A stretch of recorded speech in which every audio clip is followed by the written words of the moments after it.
जय जय श्री राधे श्याम।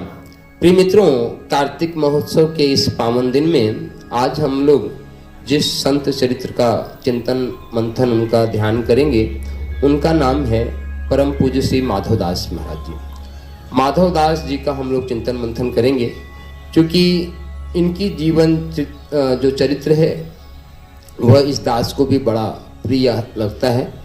क्यों लगता है यह मुझे भी नहीं पता, पर माधवदास जी का जीवन चरित्र मुझे बहुत अच्छा लगता है। और माधवदास जी की जो समाधि स्थल है वह साकरी कोट श्रीधाम बरसाना में है। अब किस तरीके से आया तो इसके बारे में हम पूरा चिंतन मंथन करेंगे। तो माधवदास जी का, चूंकि हम जन्म से ही प्रारंभ करते हैं, माधवदास जी का जो जन्म है वे कन्नौज डिस्ट्रिक्ट, जिसको आज की भाषा में कहते हैं, और उस समय शायद भी कन्नौज कहते रहे होंगे। और कन्नौज जो है कानपुर से अलीगढ़ के बीच में पड़ता है। कानपुर से लगभग अलीगढ़ के रास्ते पे 80-90 किलोमीटर के बाद कन्नौज आज भी बहुत ही सुंदर गांव है। और कन्नौज जो है वे कानिकुज ब्राह्मणों की उत्पत्ति स्थान है, जो कि शास्त्रों में आता है कि ब्राह्मणों की उत्पत्ति भारत में 4 जगह से हुई है, जिसमें से कानिकुज जो ब्राह्मण है उनकी उत्पत्ति कन्नौज मानी जाती है। और कन्नौज अपने आप में बहुत ही सुंदर गंगा जी के किनारे बसा हुआ शहर है। और भारतीय इस सनातन इतिहास में तो अपना कन्नौज का बहुत बड़ा महत्वपूर्ण स्थान है। तो और आज भी जो है भारत के जैसे कर्ण, दानवीर कर्ण कहा जाता है, वैसे ही एक राजा हुए हैं हर्षवर्धन, जो चंद्रगुप्त मौर्य की परंपरा से की उसी के वंशज हैं हर्षवर्धन। हर्षवर्धन की भी की राजधानी कन्नौज थी। क्योंकि प्रसंग है कन्नौज का, इसलिए उस महापुरुष का भी नाम ले रहे हैं। और उनका ये था कि सिर्फ सैनिक कोष को छोड़ के वे अपनी सारी संपत्ति कुंभ जाया करते थे और कुंभ में जाके दान कर दिया करते थे। और जब वे जल में खड़े होकर दान करते थे और जल में से जब निकलते थे तो उनकी बहन एक अचला दिया करती थी, और उसी अचला को पहन के फिर वे अपने गृहनगर कन्नौज आते थे। तो उनकी राजधानी भी रही है हर्षवर्धन की, जो बड़े दानवीर राजा हुए हैं। और उन्हीं के द्वारा स्थापित किया हुआ आज भी कन्नौज में भगवान शिव का बहुत ही सुंदर मंदिर गंगा जी के किनारे है। और आज भी उस जो मंदिर का जो कलश है वे शुद्ध सोने का है, और उसकी रक्षा करने के लिए पूरी एक बटालियन पीएसी वहाँ पे हमेशा पड़ी रहती है, हमेशा 15-15 दिन के लिए शिफ्ट होती रहती है। तो उस देवादिदेव महादेव कन्नौज की नगरी में यहाँ से मानसिक रूप से प्रणाम करने का शुभ अवसर है।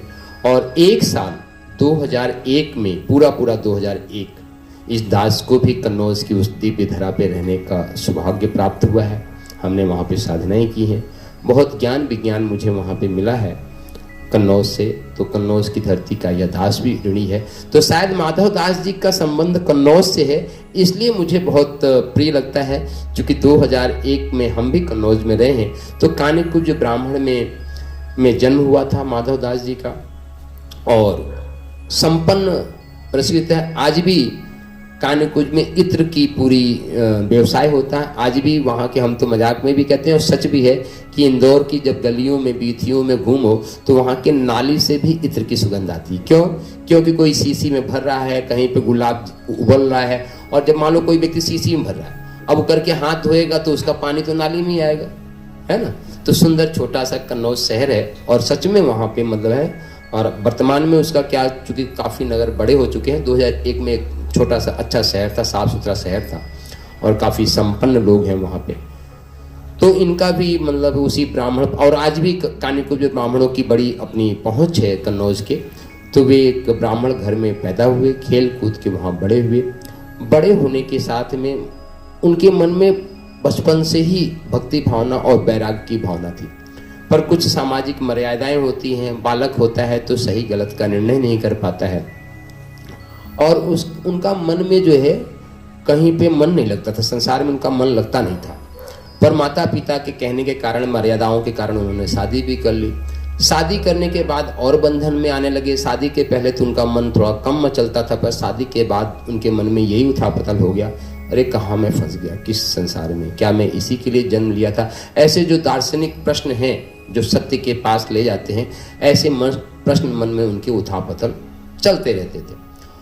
और इस तरीके से कन्नौज में आज भी आम बहुत अच्छा होता है, आम के ढेर सारे बाग है, तो वे अपना बागों में दिन भर विचरण किया करते थे, अपना वहीं रहते थे। और शादी के बाद, जैसा कि हम हमेशा कहते हैं कि शादी और शादी के बाद परंपरा है कि एक अच्छा पुत्र रत्न प्राप्त हुआ, और पुत्र रत्न प्राप्त करने के साथ ही उनकी जो अर्धांगिनी धर्म पत्नी थी उनका देहांत हो गया, स्वर्ग वास को, मतलब भगवान गोलोक को चली गई। अब उनके सामने और बड़ी जिम्मेदारी आ गई। लोगों ने दबाव देना शुरू किया कि कोई बात नहीं, अभी अभी तो नौजवान हो, दूसरी शादी भी हो जाएगी, ब्राह्मण हो, कोई बात नहीं। पर उनका चित्र जो है, और जो चित्तवृत्ति है, वे और चिंतित होने लगा और व्याकुल होने लगा, और वही निर्णय नहीं कर पा रहे थे कि आखिर मैं करूं तो क्या करूं। पहले तो शादी, पत्नी ने शरीर को बांध लिया, और उसके बाद जब पुत्र हो गया तो पुत्र में बंध गए, पर एक बंधन छूट गया कि पत्नी का स्वर्गवास हो गया। और यही सारे प्रश्नों को लेके वे चिंतन मंथन करते हुए आम के बाग में बैठे हुए थे।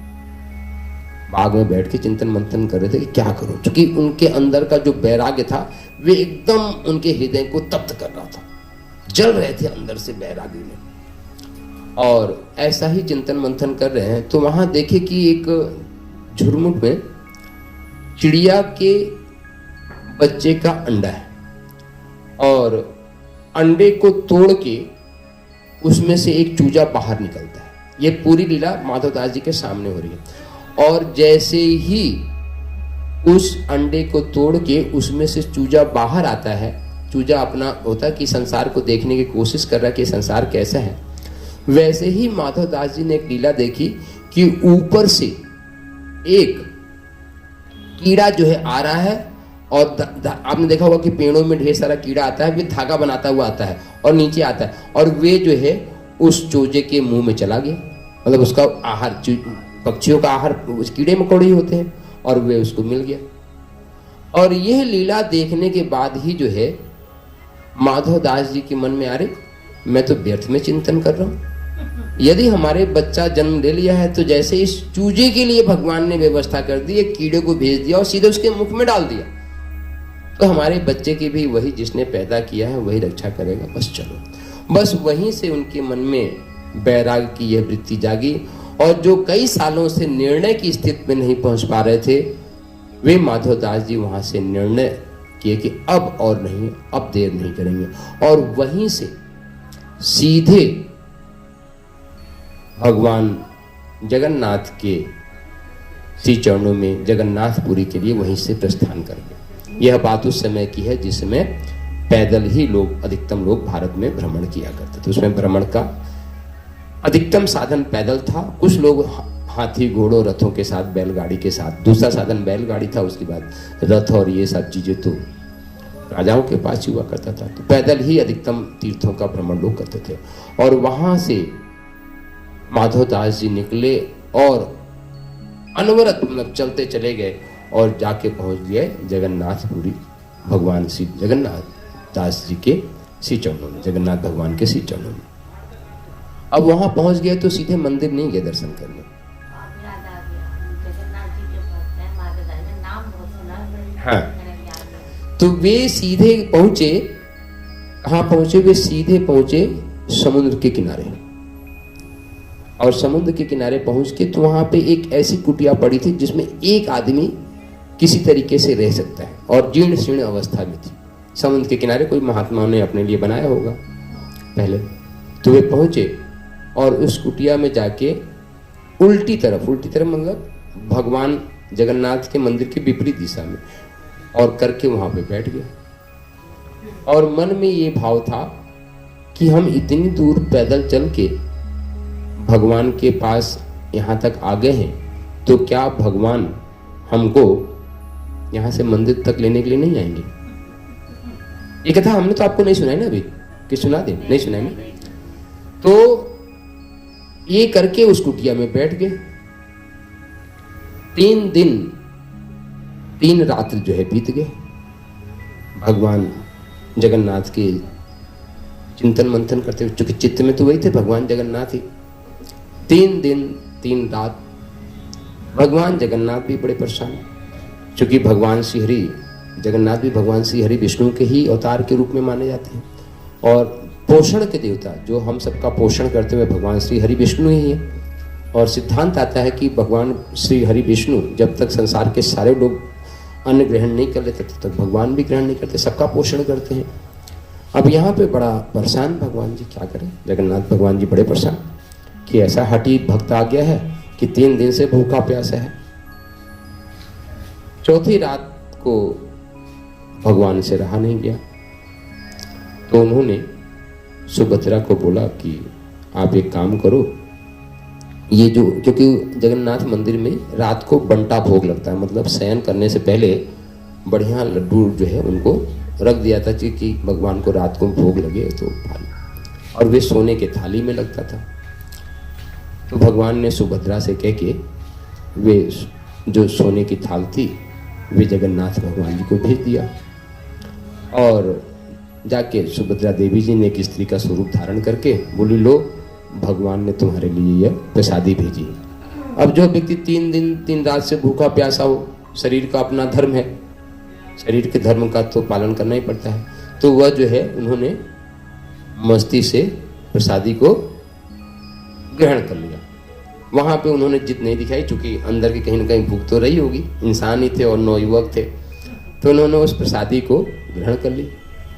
सुबह जब जगन्नाथ भगवान के पुजारियों ने पट खोला, पट खोल के सेवा पूजा कर रहे तो देख रहे हैं कि वहां पे सोने की थाली गायब, लड्डू भी गायब, साथ में थाली भी गायब। अब हल्ला मचा कि थाली कहाँ गई, थाली कहाँ गई, थाली कहाँ गई। खोजबीन चल रही है, और खोजबीन करते करते करते करते करते करते समुद्र के किनारे जाके थाली मिली। कोई गया होगा समुद्र घूमने टहलने, आके पुजारी को बताया कि थाली तो वहां पड़ी थी सोने की, लेके आए थाली। तो ये हुआ कि कौन चुरा के ले गया, तो ये हुआ कि भगवान श्री जगन्नाथ जी का वहां पे एक बाबा जी जैसा व्यक्ति दिख रहा है, क्योंकि उसमें बाबा जी तो थे नहीं, तो व्यक्ति के रूप में थे, वही ले गया होगा। सारे पुजारी पहुंचे लाठी डंडा लेके, और बढ़िया से जो है जगन्नाथ जी की पिटाई कर दी, बढ़िया लुट हो जाती है। ये कहानी मैंने संक्षिप्त में आपको सुना रखी, मेरे को याद है, क्योंकि मुझे अपनी कही हुई सारी बातें याद रहती हैं। अब हम इसको विस्तार से सुना रहे, संक्षिप्त से हमने सुनाई थी। हाँ मुझे याद है, इसलिए कह रहे हैं मुझे याद है, तो अब विस्तार से सुना रहे। तो जब पड़ गई लाठी तो ठीक है भाई, जब प्रसादी पाई थी तो ये भी प्रसादी भगवान की, लड्डू प्रसादी है तो डंडा भी भगवान की ही प्रसादी है। क्योंकि अहंकार जो है ना वो जड़ है, और जड़ जो है ना, अब यहाँ पे सिद्धांत बता देते हैं, कई प्रकार के लोग होते हैं। समझदार आदमी जो होगा उसको आप यदि विचारों से समझाओगे, उसको कोई बात अच्छी बात समझाओगे तो समझ जाता है। पर यदि व्यक्ति जड़ व्यक्ति है तो सठ, उसको रामचरितमानस में संत शिरोमणि बोले सठ, सठ सुधरई सतसंगत पाई। रामचरितमानस में चौपाई आती, सठ सुधरई सतसंगत पाई। जो 60 प्रकार के लोग हैं वे सतसंगति पाने से सुधर जाते हैं। और एक खल प्रकार के खल होते हैं, रावण है, कंस है, इस तरीके से जो राक्षस होते हैं वो खल वृत्ति के। खल वृत्ति किसी की बात मानते नहीं, वे सिर्फ हमेशा नटवर गोपाल की ही बात समझ में आती है। और हमारा जो अहंकार है ना, अहंकार व्यक्ति की बात, मन की बात नहीं, अहंकार जो है ये खल है। खल मतलब ये इतनी आसानी से काबू में आता नहीं, उसको जब तक ये पड़ता है तो ही उससे काबू में आता। जो खल वृत्ति के लोग हैं तो अहंकार के कारण ही तो नहीं जा रहे थे, नहीं तो सीधे इतनी दूर चल के आए थे तो मंदिर जा सकते थे वहां पर। नहीं, अहंकार है कि मैं उतनी दूर चल के आया हूँ, कानी कुछ ब्राह्मण तो भगवान हमारे को है, तो हुआ लीला, और लीला हो गई। जब लीला हो गई तो जब ठाकुर जी का पट बंद हुआ तो अगले दिन जो है भगवान श्री पट ही नहीं खोल रहे, भगवान पट ही नहीं खोल रहे, पुजारी बड़े परेशान। तो उस समय जगन्नाथ भगवान जी राजा से बात किया करते थे, मतलब राजा को आशीर्वाद था कि राजा की सारी बातें में मानते थे, क्योंकि भगवान भी तो उन्हीं के रहे ना, राजा की सारी बात मानते थे। पुजारी ने जाके राजा जी से कहा कि आज तो भगवान अंदर से पट बंद कर लिया, खुल ही नहीं रहा है, और आज भी देखो कि बड़ा बृहद दरवाजा है जगन्नाथ मंदिर का। तो भगवान ने कहा कोई बात नहीं, चलते हैं, बात करते हैं। तो गए राजा, मतलब कि बाहर से जय जय, क्यों नाराज हो गए हैं, क्यों नहीं पट खोल रहे हैं। तब जो है अंदर से आवाज आई, पूरी बात बताई कि तुमने हमारे भक्त की पिटाई कर दिया है, जबकि वे थाल तो मैंने भेजी थी और तुमने हमारे भक्त की पिटाई कर दी है। तो अब जब तक उसको राजी नहीं करोगे तो हम अपना पट नहीं खोलेंगे। राजा ने पूछा कि सरकार क्या करना पड़ेगा कि आप राजी होगे।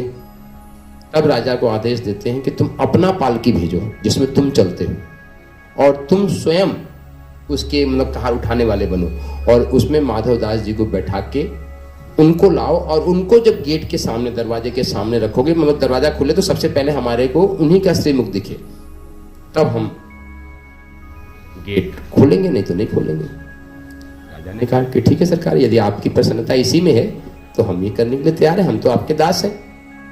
राजा ने ऐसे ही कहा, गया जगन्नाथ की जो है माधवदास जी को मनाया कि ऐसे ऐसे भगवान जगन्नाथ का आदेश हुआ है, देखो मैं पालकी में लेके आया हूँ, अब तुम नाराज मत हो, अब बैठो पालकी में, तुमको हम ले चलते हैं।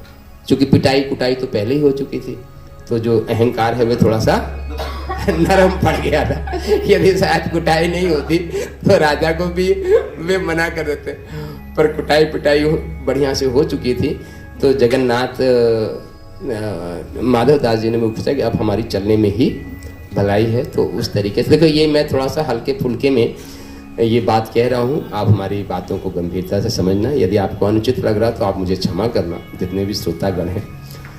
तो माधवदास जी आए भगवान जगन्नाथ के, और जगन्नाथ के दरवाजे पे जब खड़े हुए, कपाट खुला तो सामने भगवान जगन्नाथ, और जगन्नाथ भगवान को साष्टांग प्रणाम करके माधवदास जी जगन्नाथपुरी में बातचीत चलने लगे। और उसके बाद एक नहीं सैकड़ों लीला जो है जगन्नाथ भगवान के साथ, माधवदास जी के साथ बनी हुई है। बहुत सी लीला है, 2-3 पे हम चर्चा करेंगे माधवदास जी की चरित्र पे, और उसके बाद हम करेंगे 2-3 लीलाओं पे चर्चा करेंगे जो हमको अच्छा लगता है, जो आपको भी जिससे कुछ जानकारी मिले। तो फिर माधवदास जी आराम से जगन्नाथपुरी में रहने लगे, प्रतिदिन भगवान के दर्शन करें, भगवान के दर्शन करने के साथ में आरती पूजा का आनंद लें। पर माधवदास जी की एक वृत्ति बहुत अच्छी थी कि वे भगवान के यहाँ, कहते हैं ना कि जगन्नाथ का भात दुनिया पसारे हाथ, जगन्नाथ भगवान की भात की जो चावल होता है उसकी बड़ी महत्ता, कहते हैं जगन्नाथ भगवान का भात दुनिया पसारे हाथ। पर माधवदास जी जो है वे भगवान का 56 भोग नहीं पाते थे, वे प्रसाद नहीं पाते, वे भिक्षा वृत्ति पे मिल जाते थे। डेली प्रतिदिन भिक्षा मांगे, और एक ही 2 घर से भिक्षा मांगते थे, और जो भिक्षा मिले उसी को पाके, मतलब जिसे, ताकि जीवन की मर्यादा, शरीर की मर्यादा की पूर्ति हो, शरीर चलता रहे। और इस तरीके से भगवान श्री जगन्नाथ के श्री चरणों में उनका जीवन यापन चलता था। अभी आगे प्रसंग बताएंगे कि भगवान जगन्नाथ के माधवदास जी बहुत अनन्य सखा थे, मित्र जैसा व्यवहार करते थे, और भगवान जगन्नाथ भी उनसे ऐसा ही कुछ बड़ा दिव्य सुंदर व्यवहार करते थे। इस कथा को सुनाने के बाद मैं आगे आपको इसको सुनाऊंगा। तो प्रतिदिन जो है जगन्नाथ माधवदास जी मधुकरी करने निकले मंदिर के आसपास, जहाँ तक वे पैदल कर लेते थे। एक बुढ़िया थी, क्योंकि ये बात मेरे को बड़ा अच्छा लगता है, एक बड़ी खुरगट बुढ़िया थी। वे जो है जितने भी साधु महात्मा यदि उसके घर के सामने मांगने पहुंच जाए तो वे देती तो कुछ नहीं थी, गाली खूब सुनाती थी, खूब गाली दे, कितने मुस्टंडे जैसे आ गए हैं, इनसे काम नहीं करते बनता, ये है वे, मतलब 50 तो सुनाई देना है उसको, कम से कम नहीं। और माधवदास जी भी बड़े चित्र विचित्र और बड़े सरल संत थे, सहज संत थे। तो वे और कहीं जाए चाहे नहीं जाए, बुढ़िया के घर जाके एक बार उसके सामने राधे राधे कह के उससे मांगा ही करते थे, सहज रूप से। डेली का नियम था माधवदास जी के सामने। और जैसे ही पहुंचे माधवदास जी, और वे अपना देखते ही सुनाना शुरू। और माधवदास जी शायद इसी के लिए जाते थे जो कि बुढ़िया की बात सुनने में उनको अच्छा लगता होगा। डेली पहुंचते थे और बुढ़िया उनको जो है सुना दे और वे सुना के कहीं और घर से जाके अपनी मधुकरी मांग के, भिक्षा मांग के अपनी पूर्ति किया करते थे। प्रतिदिन का नियम था माधवदास जी कि उस बुढ़िया के पास जाते जरूर थे। क्योंकि संतों के जीवन वृत्ति को समझना ये बहुत आसान काम नहीं है। मैं आपको यहाँ पे एक बहुत महत्वपूर्ण सिद्धांत देता हूँ कि संतों के वाणी को समझना, संतों के जीवनचर्या को समझना, संतों की रहनी करनी को देख के समझना, ये बहुत आसान काम नहीं है। यदि इसी के बारे में हम आपको सुनाएं तो कम से कम 15-20 संतों के चरित्र को तो मैं आपको सुनाऊंगा कि उनका इतना चित्र विचित्र मतलब रहनी है कि आप बता ही नहीं सकते। यहीं पे गोवर्धन में है, अभी मेरे से कोई मिलने भी गया था, मतलब है गोवर्धन की झाड़ियों में रहते हैं परिक्रमा मार्ग के, अभी भी है वर्तमान में। मतलब उनके पास कुटिया की तरफ कोई जाता है, पतली सी पगडंडी है, तो उसको पत्थर खींच के मारते हैं, पत्थर और खींच के मारते हैं और लगता भी है।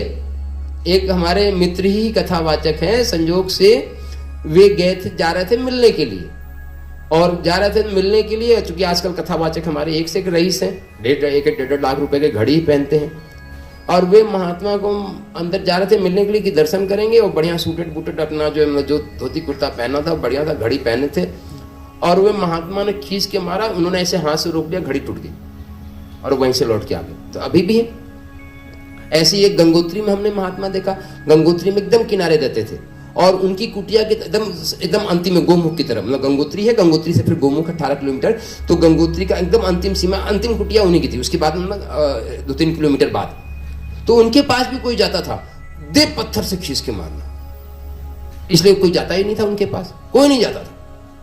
और खाली एक आश्रम था जहां पे वे आके अपने राशन पानी ले आया करते, तो वे स्वयं आते थे, कोई जाता नहीं था उनके पास। और वही एक आश्रम से मैंने उनके भी दर्शन किए, मैंने तो उनसे बातें भी की हैं, है ना, क्योंकि जिस दिन राशन लेने आए थे तो मैं वहीं बैठा था, क्योंकि मेरे को पता है, तो मैंने वहीं से सांठ गांठ कर ली कि महाराज आएंगे तो मुझे पत्थर मत मारना।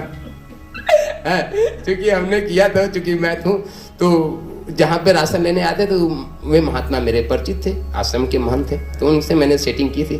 बोले कोई नहीं, जब इस दिन आते हैं वे आएंगे, हफ्ते भर का राशन ले जाते थे, बोले आएंगे तो उसमें हमारे पास रहना, तो मैं बोल दूंगा तो कुछ नहीं करेंगे। तो आया तो उनसे करवा, मैं ही बैठा था, थोड़ा परिचय उच्चय हुआ, तो गए, मतलब हमारे से खूब बातें किया।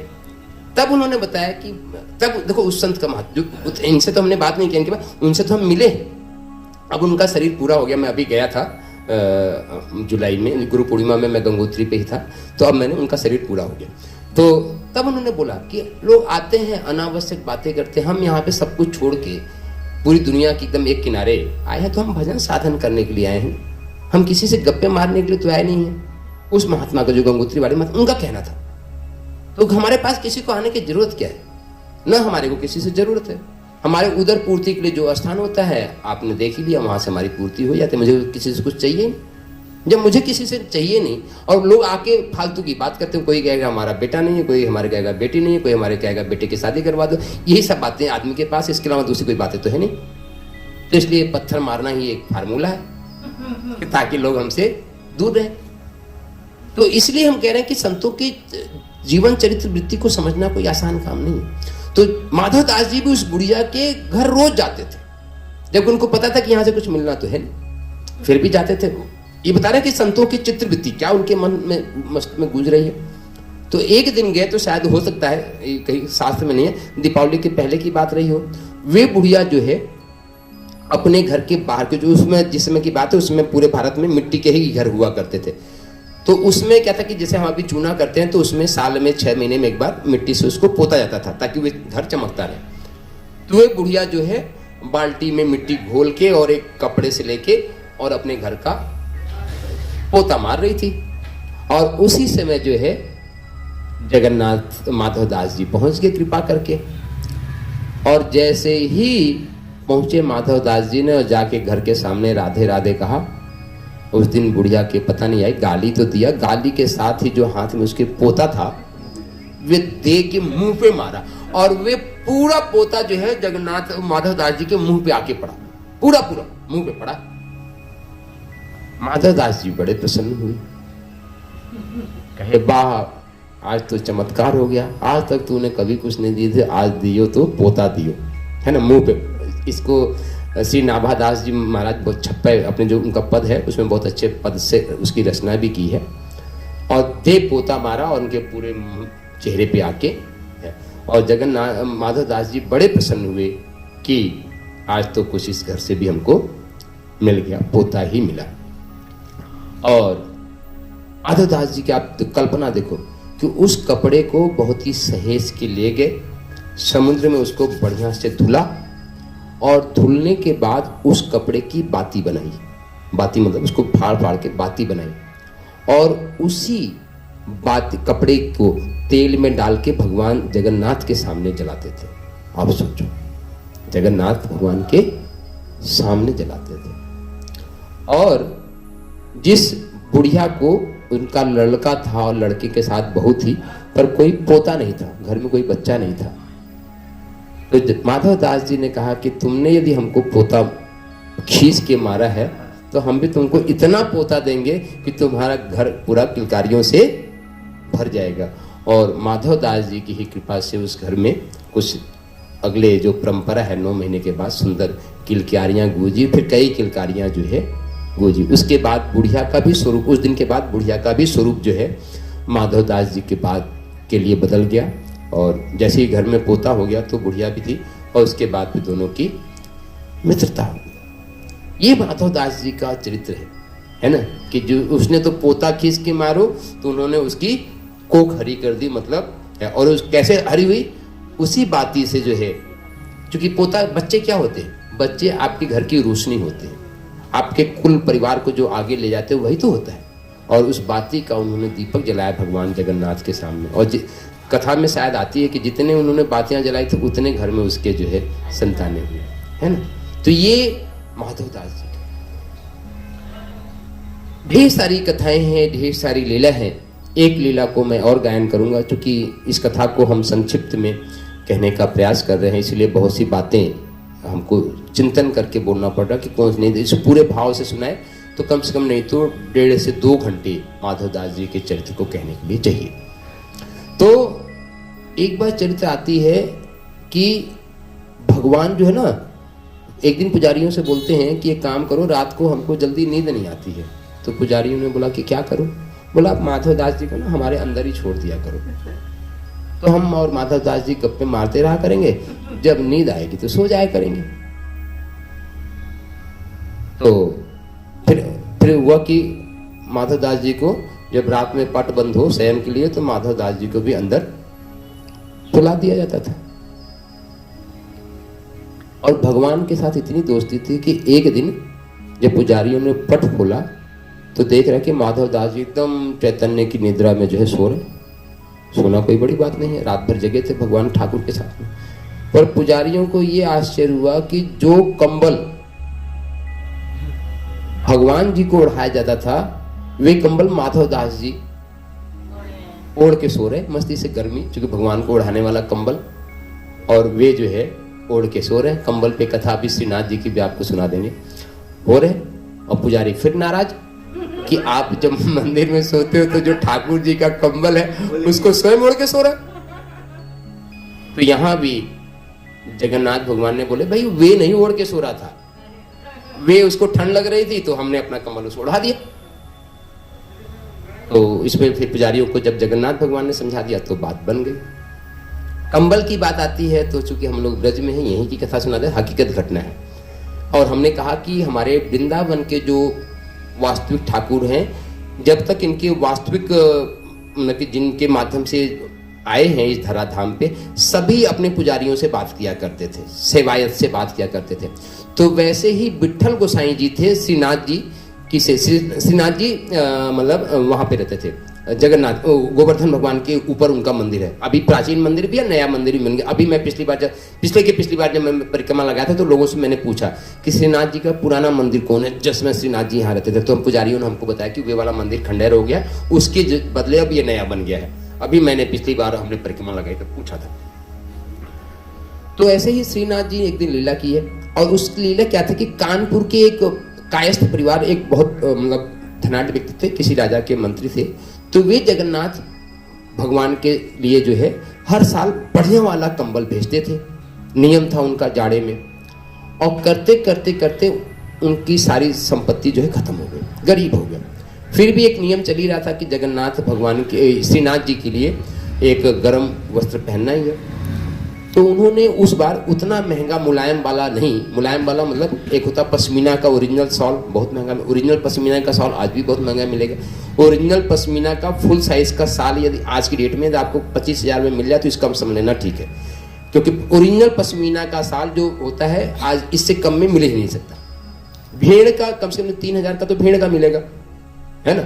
चूंकि 1996-97 में उत्तरकाशी में था महर्षि के माध्यम से। जो भेड़ का ऊन होता है आधा धागा मिचा हुआ 850 रुपए तो उस समय था गवर्नमेंट रेट। हाँ 96-97 आप सोचो अब आज की डेट में कितने का, और जबकि वहां पे एकदम नहीं, हाँ 850 रुपए तो वहां पे जो बुन के सीधे गवर्नमेंट को दे देते थे वे रेट था, किलो से मिल जाता था। और वो मार्केट में आएगा तो कितने हाथों से आएगा, कितना दाम जुड़ जाएगा आप सोचो। तो जो भेड़ के ऊन की साल की ये कीमत है तो ये है। तो वैसे ही उस बार हमारे जो भक्त थे श्रीनाथ जी के, उनके पास पैसा था, फिर भी उन्होंने कुछ पैसे इकट्ठा करके एक मोटा ऊन का जो है एक साल श्रीनाथ जी के हाथ के लिए भिजवा दिया।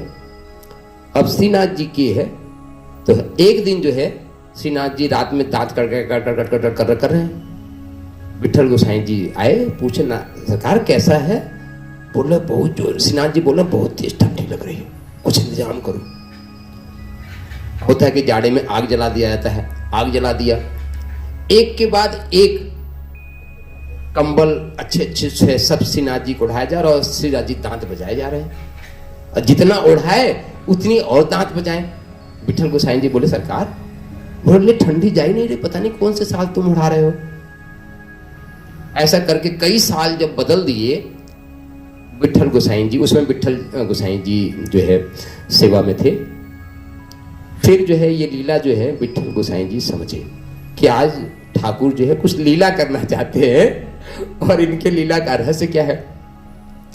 जब उन्होंने दिमाग दौड़ाया, दिमाग पे जोर दिया, तब उनको लगा कि जो कानपुर के भक्त का साल आता था, इस साल का जो साल थोड़ा सा मोटा है, रूखा हुआ है, इसलिए हमको ओढ़ाया नहीं। लग रहा कि भगवान वही साल ओढ़ना, उस भक्त की इच्छा की पूर्ति करना चाहते हैं। और जब विठल गोसाई जी उस साल को लाए और सारे साल को हटा के उस साल को जब उड़ा दिया, तब श्रीनाथ जी कहते हाँ अब जाके गर्मी आई है।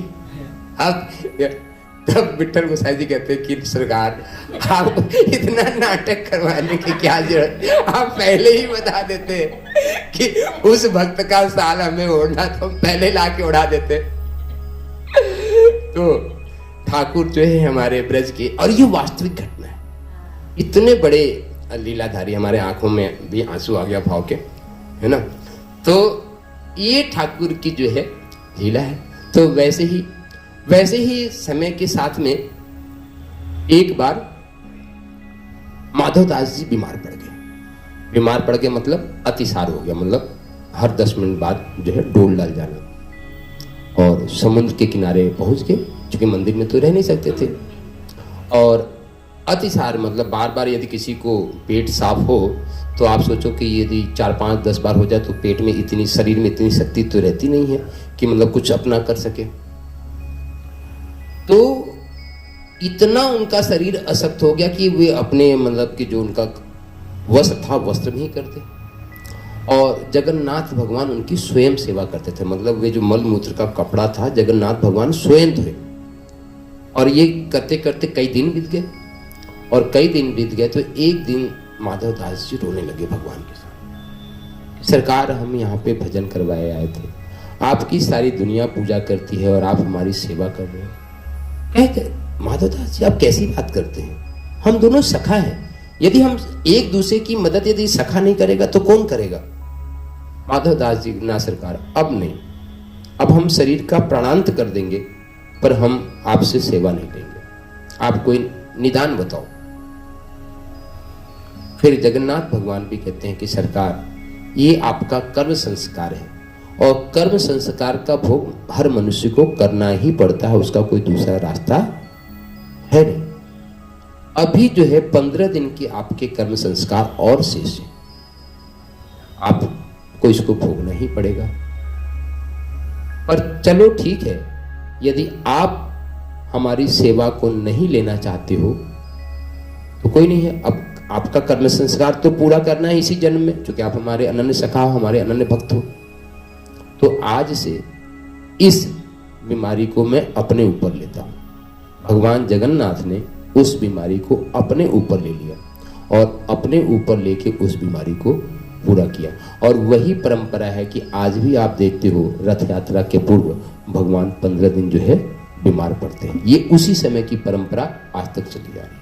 वे वही है कि भगवान जगन्नाथ स्वयं भी 15 दिन के लिए बीमार पड़ते हैं। और वे माधव दास जी की है।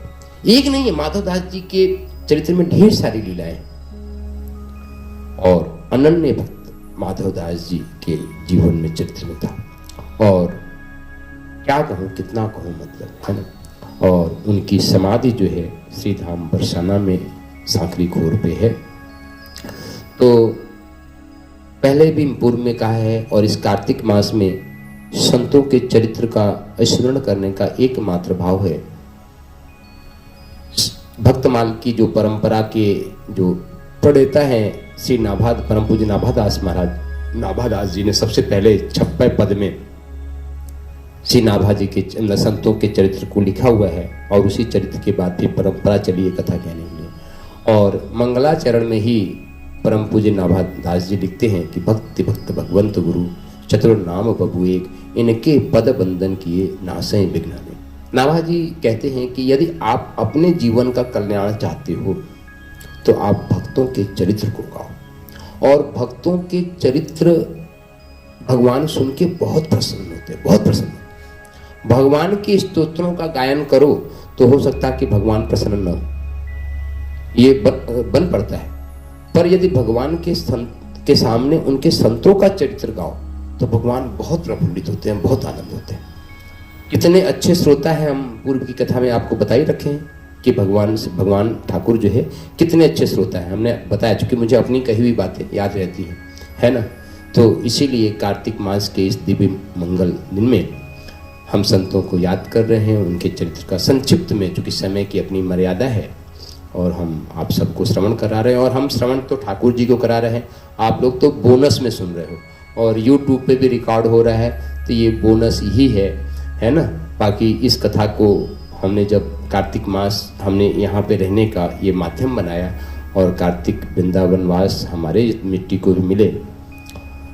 और मैं यहाँ पे भी दो बात बताऊँ, ये आत्म प्रशंसा के लिए नहीं बोल रहा हूँ। किसी व्यक्ति के जीवन का दो पक्ष होता है, एक बाह्य पक्ष और एक अंतःकरण का पक्ष, साधना का पक्ष। ये बात मैं परसों परम पूज्य महाराज जी से भी कह रहा था कि कार्तिक मास में एक तो हम आप लोग के सामने जैसा जी रहे आपने देख रहे, पर हमारा जो अंतःकरण का मन है ना, वे एक अलग संसार में जी रहा है, और बड़ा आनंद आ रहा मेरे को। और भगवान की कृपा है कि उन्होंने अपने चरणों में रखा।